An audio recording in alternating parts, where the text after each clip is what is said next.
Aborder l'aspect retour d'expérience à travers les villes historiques. Je me suis initialement concentré sur éventuellement la reconstruction de la Médina.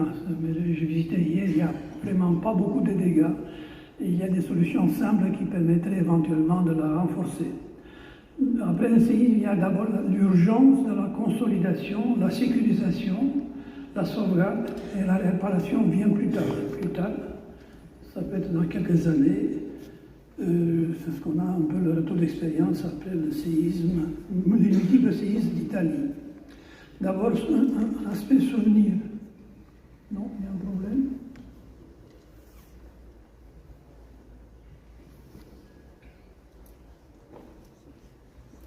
Voilà. Agadir, 1960, des images que vous connaissez peut-être. En tout cas, je me sentis obligé de rappeler ce qu'Agadir a souffert, mais qu'il y a eu quand même des bâtiments qui sont restés en bon état et qu'on doit toujours s'intéresser à ceux qui sont restés en bon état. Pourquoi? Sauf que la conception n'était pas du tout parasismique. Il faut savoir qu'en 1960, on n'avait pas la connaissance qu'on a aujourd'hui en 2020-2023. Mon ami Wolf Jalil vous parlera de la deuxième génération de Rocot 8. Donc vous voyez qu'on apprend toujours, on développe toujours. La première génération est sortie autour de l'an 2000 et 20 ans après, on sort maintenant la deuxième génération qui sera officiellement introduite en Europe en 2028. Donc des dégâts, des poteaux qui n'étaient pas conformes, des structures qui n'étaient pas conformes avec les détails, c'est très important en zone sismique, les détails qui n'étaient pas conformes non plus aux dispositions parasismiques.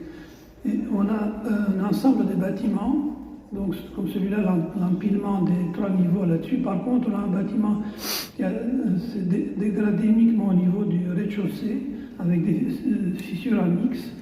Et ce type de bâtiment... Salam alaikum, c'est M. Smaili Soufiane, directeur de Robobat.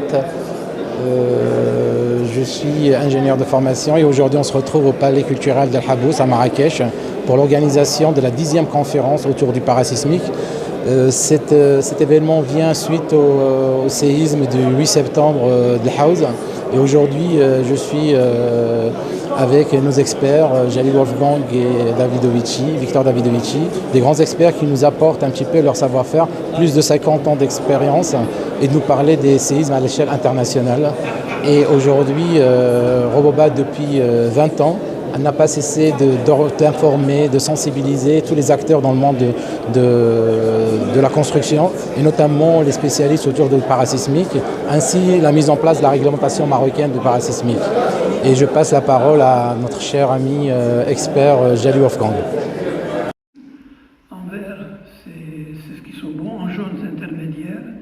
Et c'est important cette carte, je me demandais s'il ne fallait pas faire quelque chose comme ça pour la Médina de Marrakech, puisque pour avoir une vue d'ensemble de la Médina, d'abord vue d'un drone, vue aérienne, et en indiquant les bâtiments qui ont souffert, comme la mosquée entre autres, et puis des bâtiments où il y a des fissures, des bâtiments où il y a des murs qui sont effondrés. Donc c'est très intéressant, instructif.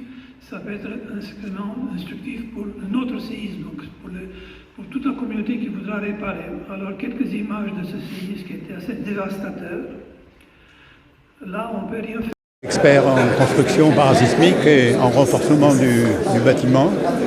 Et donc, je suis là pour parler des nouveaux règlements européens, le nouveau Eurocode, qui permet d'avoir des gains importants au niveau économique pour la conception et aussi pour la réparation des bâtiments qui ont pu souffrir après les séismes.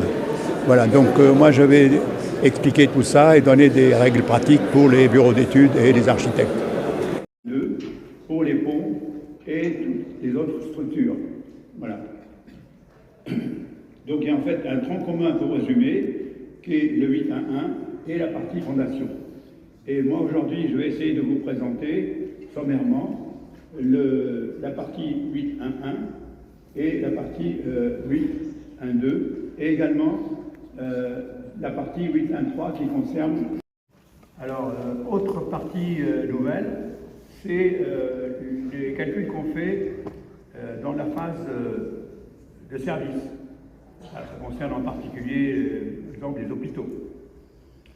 Un autre chapitre très important qui est nouveau, enfin, qui a été beaucoup plus développé que par le passé, mais qui était déjà en usage depuis, je dirais, plus de 20 ans ou 30 ans aux États-Unis, c'est la méthode des déplacements. En fait, ça veut dire en pratique la méthode de pushover, sur laquelle j'insisterai tout à l'heure et en début d'après-midi. Un autre chapitre qui a été bien développé, c'est les appuis parasismiques. L'appui parasismique qu'on met dans les hôpitaux, qu'on met dans les ouvrages très sensibles et qui doivent rester opérationnels après séisme. Alors la carte de zonage européen a été également modifiée. Un autre chapitre qui est entièrement nouveau, il n'était pas écrit dans le premier Eurocode, c'est la géotechnique, la géodynamique. Donc tous les problèmes d'interaction sur structure. Et en particulier, c'est Alain Pecker, notre camarade d'école, qui était le président et qui a rédigé en grande partie ce chapitre. Il y a également une nouveauté pour tout ce qui est accessoires, éléments secondaires.